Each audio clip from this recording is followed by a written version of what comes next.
Assalamualaikum warahmatullahi wabarakatuh. Selamat pagi siswa-siswi kelas 3 yang Bapak dan Ibu guru sayangi serta bangga-banggakan. Bagaimanakah kabar kalian pada hari ini? Semoga kalian senantiasa sehat, senantiasa ceria, gembira, serta tetap bersemangat mengikuti materi dan pembelajaran yang disampaikan oleh Bapak dan Ibu guru. Baiklah anak-anak siswa-siswi kelas 3, pada kesempatan kali ini kita akan membahas soal evaluasi di tema 2, yaitu tema menyayangi tumbuhan dan hewan. Kita akan bahas soal evaluasi 1 ya, atau evaluasi subtema 1 ya. Subtema 1 yaitu manfaat tumbuhan bagi kehidupan manusia. Mari kita mulai. Jangan lupa berdoa. Baiklah anak-anak, mari kita kerjakan soal evaluasi 1 mulai dari soal PPKN.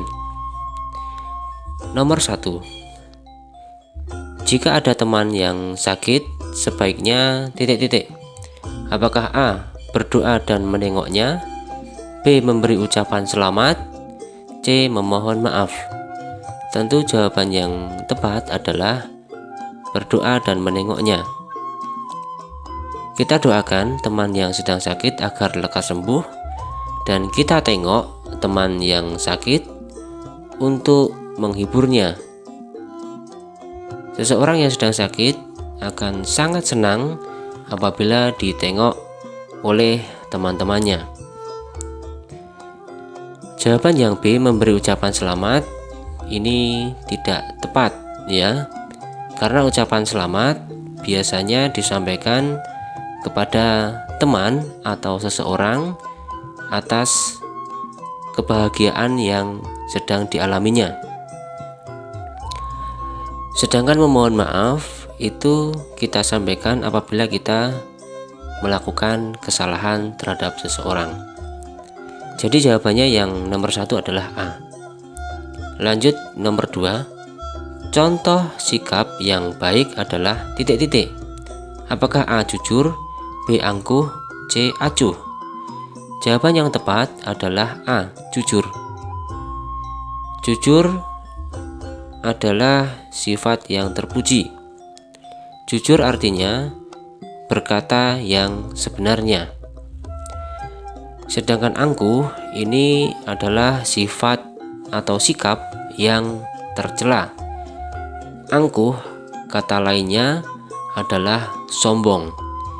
Sedangkan acuh atau biasa disebut sebagai acuh tak acuh adalah sifat yang tidak peduli terhadap sekitarnya.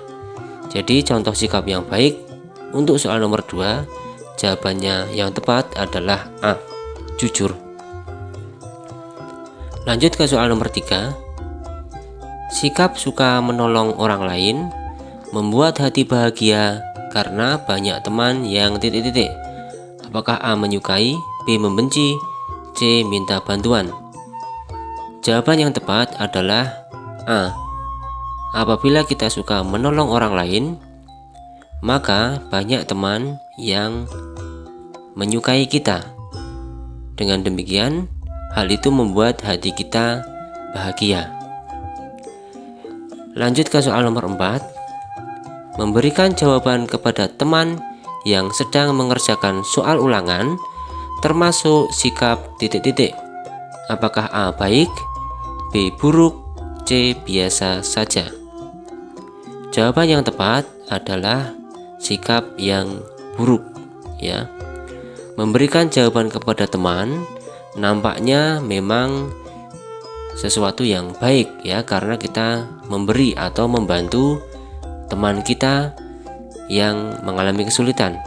Akan tetapi apabila dilakukan pada saat ulangan, hal itu menjadi tidak baik atau menjadi buruk. Di dalam ulangan, yang terpenting adalah kejujuran. Lebih baik kita mendapatkan nilai yang tidak terlalu bagus, tetapi kita kerjakan dengan jujur, dengan usaha kita sendiri, daripada kita mendapat nilai yang sempurna, nilai 100 misalnya, tetapi kita dapatkan dengan cara yang tidak jujur, dengan mencontek atau dibantu oleh teman kita yang lain. Jadi sekali lagi, nomor 4, jawaban untuk soal nomor 4 adalah sikap yang buruk ya, memberikan jawaban kepada teman yang sedang mengerjakan soal ulangan termasuk sikap yang buruk ya. Berbeda ketika kita sedang belajar kelompok ya, atau bekerja kelompok. Nah, ini mungkin kita memberikan jawaban itu termasuk perbuatan yang baik ya.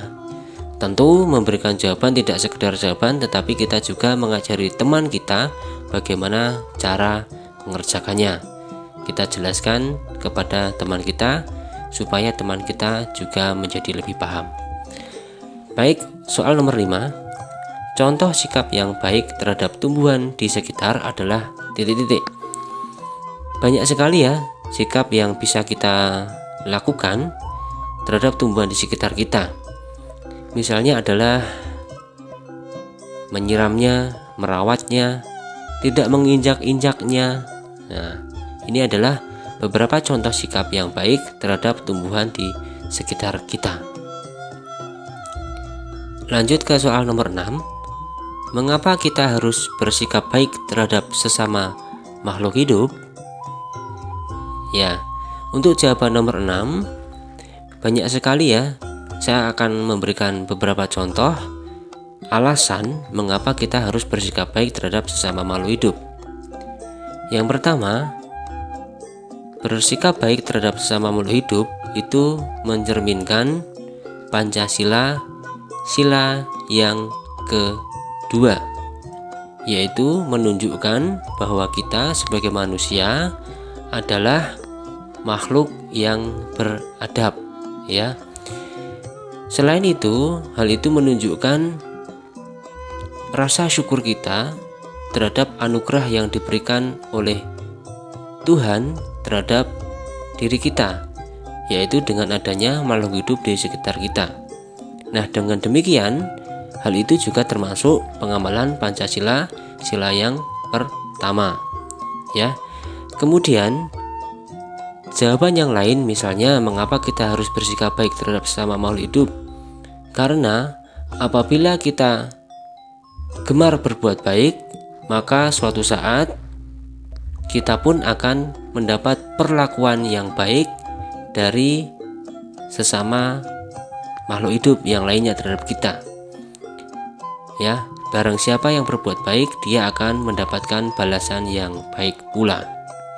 Nah, begitu ya kira-kira. Tentu tidak hanya jawaban-jawaban yang saya sebutkan ya. Intinya adalah kita harus berbuat baik ya. Kemudian kita sudah selesai mengerjakan soal PKN. Kita lanjut ke soal bahasa Indonesia. Nomor 7. Cerita khayalan disebut juga titik-titik. Apakah A. narasi, B. deskripsi, C. dongeng? Jawaban yang tepat adalah dongeng ya. Cerita khayalan itu bisa juga disebut sebagai cerita fiksi. Dongeng ya, artinya adalah cerita yang tidak benar-benar terjadi di kehidupan nyata. Hanya khayalan, hanya rekaan atau hanya direka-reka, dibuat-buat ya.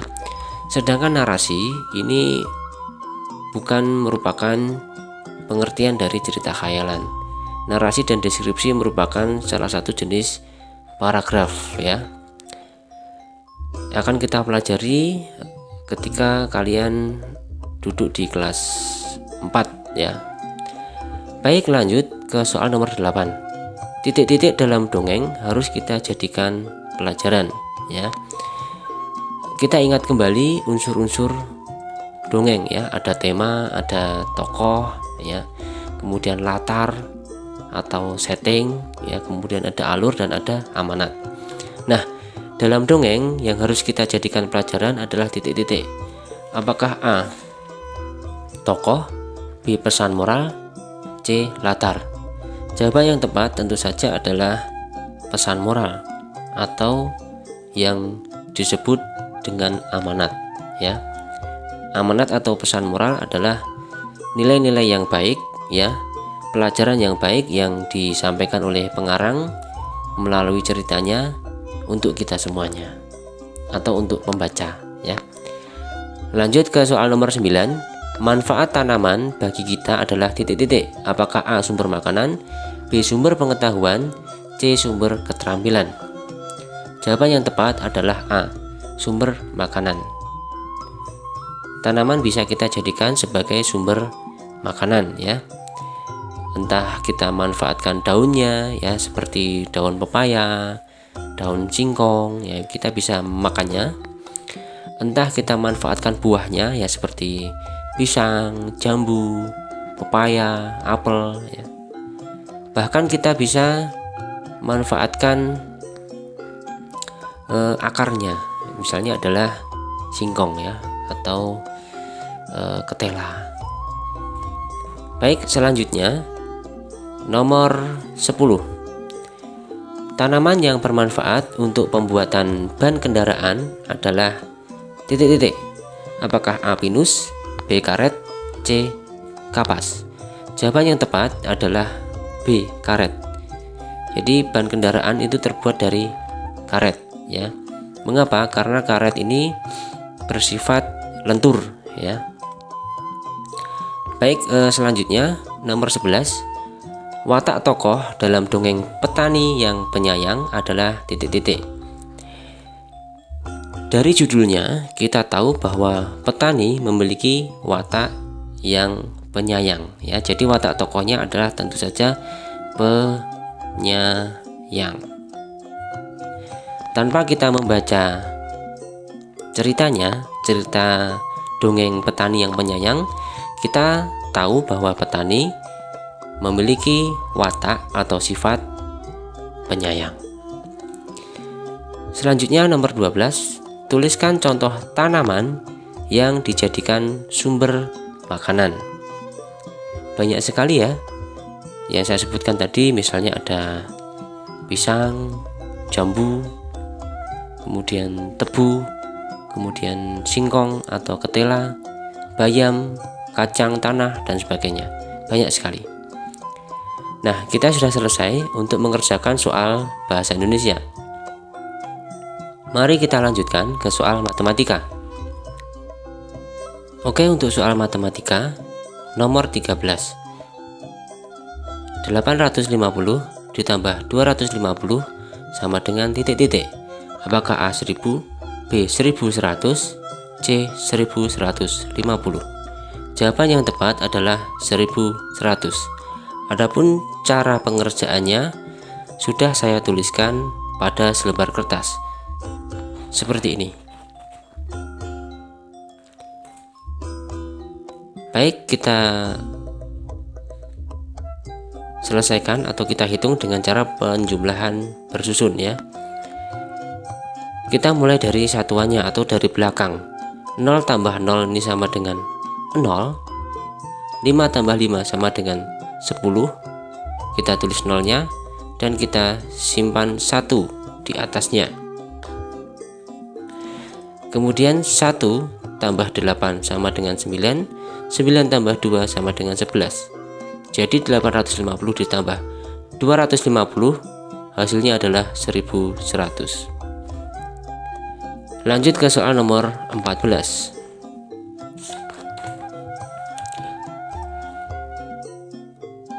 Untuk soal nomor 14, 635 ditambah 500 sama dengan titik-titik ditambah 635. Tentu jawabannya adalah yang A. Kita ingat sifat komutatif atau sifat pertukaran dalam penjumlahan ya. A tambah B sama dengan B tambah A. 635 tambah 500 itu pasti hasilnya sama dengan 500 ditambah 635. Jadi jawaban yang tepat adalah A. Lanjut ke soal nomor 15. Gary mengumpulkan dalam 460 helai daun jambu dimasukkan dalam plastik merah. Eddie mengumpulkan 650 helai daun jambu dimasukkan ke dalam kantong plastik kuning. Yang ditanyakan,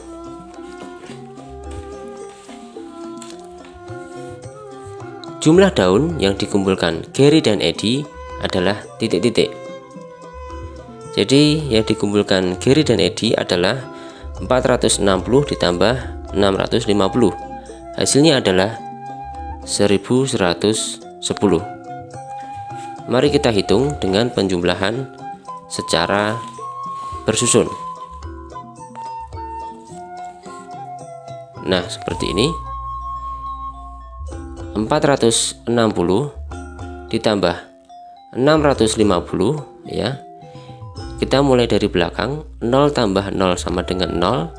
6 tambah 5 itu sama dengan 11. Kita tulis satunya, sedangkan yang satu lagi adalah kita simpan di atas, sehingga pada deret ratusan 1 tambah 4 sama dengan 5, 5 tambah 6 sama dengan 11. Jadi 460 tambah 650 hasilnya adalah 1110. Jawabannya adalah B. Baik, kita lanjutkan untuk soal nomor 16. Karung Lani berisikan 840 buah manggis. Karung Dayu berisikan 500 buah manggis. Jumlah manggis Lani dan Dayu ditulis dalam bentuk penjumlahan dengan pertukaran adalah titik-titik. Apakah A 840 ditambah 500 sama dengan 500 tambah 480? Ini salah ya, karena ini 480 ya. Salah. Kemudian yang B 500 ditambah 840 sama dengan 500 ditambah 840. Ini juga salah ya, karena tidak pertukaran ya. Lanjut ke soal yang jawaban yang C. 840 ditambah 500 sama dengan 840 tambah 500. Ini juga salah, juga bukan merupakan pertukaran. Jadi untuk soal nomor 16 tidak ada pilihan jawaban yang tepat. 16 adalah soal yang salah. Mestinya adalah 840 ditambah 500 sama dengan 500 tambah 840 ya, harusnya seperti itu. Tidak apa-apa, kita lanjutkan ke soal nomor 17. 478 ditambah titik-titik sama dengan 539 tambah titik-titik. Ini berarti kita tuliskan saja 478 tambah 539, kemudian 539 tambah 478. Jadi ini kita tuliskan ya, kita tukarkan ya. Baik, nomor 17 bisa dipahami ya, mudah-mudahan. Lanjut ke soal nomor 18. Ayah memasukkan jambu ke dalam karung sebanyak 360. Paman memasukkan jambu ke dalam karung sebanyak 570. Berapa jumlah jambu dalam karung ayah dan paman? Buatlah dalam bentuk pertukaran penjumlahan. Baik, saya tuliskan pada selembar kertas seperti ini.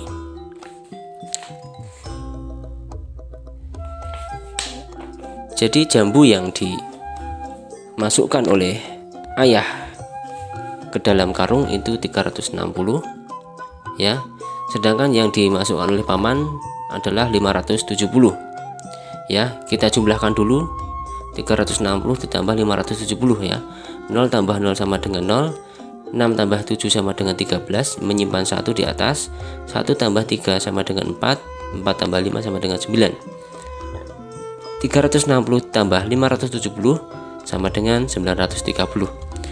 Kita tinggal tuliskan saja bentuk pertukaran penjumlahannya.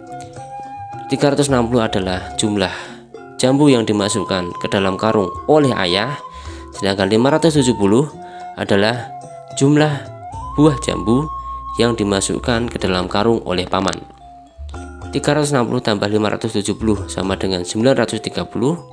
Kemudian kita tukarkan ya, paman dulu baru ayah ya. 570 tambah 360 sama dengan 930. Jadi 360 tambah 570 sama dengan 570 ditambah 360 ya. Seperti inilah bentuk pertukaran penjumlahannya untuk soal nomor 18. Bisa dipahami ya anak-anak? Baik, kita lanjutkan ke soal SBDP. Baik, untuk soal SBDP nomor 25, rangkaian nada-nada yang teratur membentuk titik-titik. Apakah A tempo, B lagu, C nada? Tempo adalah cepat atau lambatnya ya, jadi bukan ya. Kemudian pasti ini berarti lagu ya. Kalau rangkaian nada ini tidak membentuk nada lagi ya, tapi membentuk lagu. Selanjutnya untuk nomor 26, lagu Lihat Kebunku dinyanyikan dengan tempo titik-titik. Apakah A andante, B allegro, C moderato? Jawaban untuk nomor 26 adalah andante ya. Jadi lagu Lihat Kebunku ini dinyanyikan dengan tempo andante dengan 4/4 ya, andante 4/4 ya. Jadi artinya adalah tiap birama terdiri atas 4 ketukan. Sedangkan birama itu sendiri adalah bagian dari satu baris melodi ya. Setahu saya begitu, mohon maaf kalau ada kesalahan ya, tolong dikoreksi kalau saya salah ya. Baik, nomor 27, lagu Lihat Kebunku menceritakan tentang titik-titik. Apakah A aneka bunga di kebun, B aneka hewan di kebun, C keindahan alam? Tentu adalah aneka bunga di kebun. Lihat kebunku penuh dengan bunga, ada yang putih dan ada yang merah ya, mawar melati semuanya indah. Nah ini. Kemudian nomor 28, buah-buahan yang tidak disebutkan dalam lagu pepaya, mangga, pisang, jambu adalah A apel, B duku, C jeruk. Jawabannya adalah A apel ya. Lanjut ke soal nomor 29. Pencipta lagu Lihat Kebunku adalah, ini diciptakan oleh Ibu Sud ya. Kita tuliskan saja Ibu Sud. Lanjut ke soal yang terakhir nomor 30. Apa yang diceritakan dalam lagu pepaya, mangga, pisang, dan jambu? Baik, untuk soal nomor 30 ini, lagu pepaya, mangga, pisang, dan jambu ini menceritakan atau menjelaskan bahwa buah-buahan sangat banyak manfaatnya ya. Sangat baik untuk kesehatan, membuat badan kita sehat dan segar. Demikianlah siswa-siswi kelas 3 yang saya cintai dan saya banggakan. Itulah tadi pembahasan soal evaluasi 1 ya, tema 2, subtema 1 ya. Mudah-mudahan bermanfaat. Saya mohon maaf apabila ada kesalahan ya, terutama dalam menjelaskan yang SBDP tadi ya. Mohon maaf, tolong saya dikoreksi. Kemudian saya doakan mudah-mudahan kalian berhasil atau lancar dalam mengerjakan soal PTS atau penilaian tengah semester 1 pada pekan depan. Sampai jumpa lagi di video pembelajaran selanjutnya. Kita akhiri. Jangan lupa berdoa. Wassalamualaikum warahmatullahi wabarakatuh.